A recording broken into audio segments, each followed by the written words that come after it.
Live! Kaya kung ako ikaw at ikaw sila, mag-EDSA na tayo! EDSA! Kasama mong natatrap. Diego Bandido! Go Diego! Go Diego! Go Diego!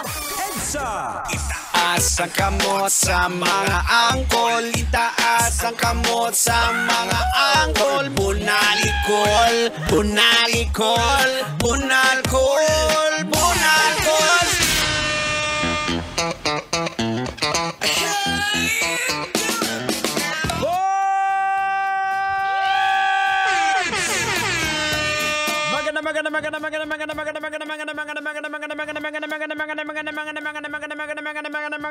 Kalbo! Check your Love Radio TikToks. It is now 30 minutes makalipas sa oras ng alas 7 ng gabi. Yahoo! That's right mga kabisyo, kayo pa po yung nakakatutok dito sa programang EDSA! Kasama pa rin po ang tropang EDSA. Pinangungunahan po yan ni Henyo! Tender pero Jose pa rin kag nagarago mo. At syempre kasama din po ang Prodigy. Yours truly, Diego Bandido! Pag may buhok, kailangan pa bang i-memorize yan? Basic! Hindi ako yan! At syempre, hindi makukumpleto ang tropang EDSA pag wala ang napakakulit at napaka-cute! Wow! Na apo ni Tanghenyo, walang iba kundi si Duday! Say hello! Hello po sa inyo lahat po. Kamusta po kayo? What's up, madlang people? Teka lang, Duday! Sandali lang!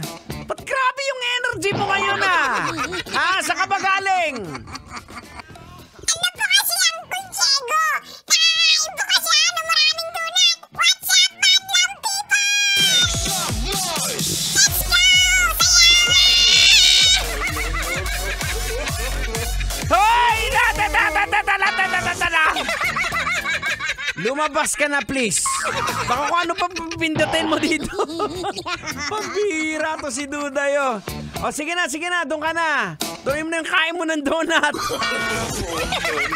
Ano mo? O, ito na lang mga kabisyo. Pag-usapan na natin to.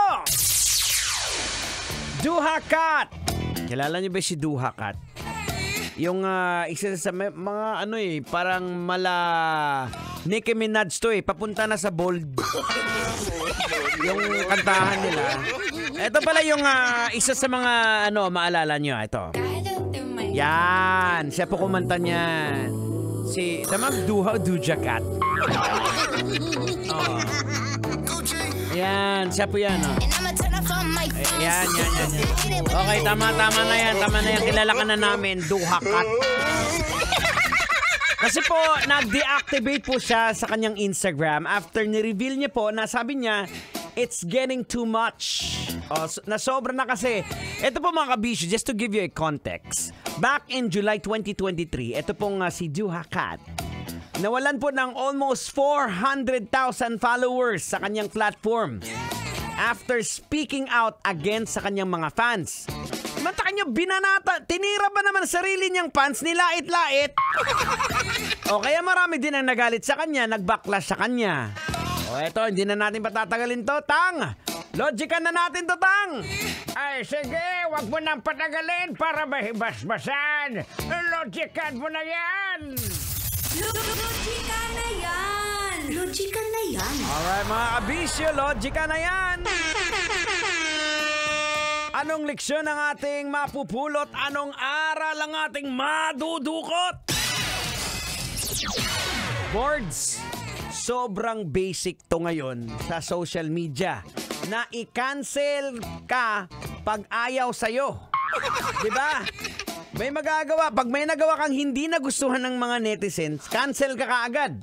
Ito naman kasing si Doja Cat na to masyado ring head over heels. When we say head over heels, masyadong mataas ang tingin sa sarili. Kaya ayan tuloy, nag-backlash. Diba? O eto nga mga kabisyo, tinuturo nga sa atin ng Bible, diba? Gawin ninyo sa inyong kapwa ang nais ninyong gawin nila sa inyo. Ito ang buod ng kautusan at isinusulat ng mga propeta. Pero tinuturo po kasi doon sa Bible na gawin nyo yung mabuti sa kapwa para bumalik din ang kabutihan sa'yo. Well, mga kabisyo, parang same principle din yan. Pag gumawa ka na masama, masama din ibabalik sa'yo. O, ang tawag dyan tang ano tang? Merese! Aragoy! Maluoy ka! Kaya humingi ka na lang ng sorry. Basic yan. Kailangan pa bang i-memorize yan? Sabihin mo, please forgive me. Patawara ako. Maluoy ka.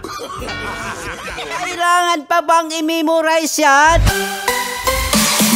Love Radio Basic!